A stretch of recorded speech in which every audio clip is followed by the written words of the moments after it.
So with a failure rate of 90%, in the last century, we moved from a society that was moving around with the horses to a society today that you can fly from Europe to US in a few hours, that we can have this podcast on real time, you in the US and me in Europe, and that we have technology that 100 years ago, we even not able to imagine that. We have a sociological improvement in the technology that moves the needle of population worldwide from 1 billion to almost 10. And this is in a scenario where 90% of these organizations were failing and are failing. And most probably, if we don't do nothing to cross correct it, we'll still continue to fail. If we reduce this from 90 to 80, increasing the success ratio of new technology of 200%, we can imagine how faster we can go in the upcoming 2 decades. It's a perfect example because most incubators and accelerators are developed and run and managed locally. And you just illuminated why that is one of the challenges that we should overcome.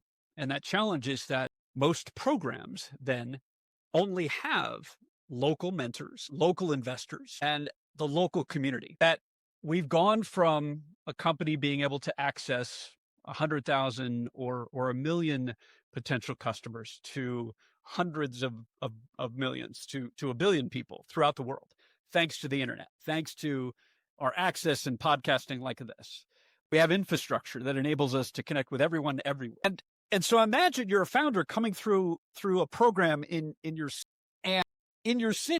I can only meet with the 10 local mentors who happen to work in, say, healthcare, health tech or biotech. But I'm trying to build a new media tech company, a new podcasting platform. And those 10 mentors, they're great startup professionals. They have startup experience. They know what they're doing. But the reality is they work in healthcare. And that's a completely different sector of the economy than the media industry. One of the ways that we're seeing incubators and accelerators evolve meaningfully, I've criticized them quite a bit, but rest assured we're starting to figure out how to fix them, is why I got involved in Founder Institute. And that's that we can put infrastructure in place that gives people access to everyone everywhere. So instead of being limited to a certain community, you actually have access to a global network of the right people.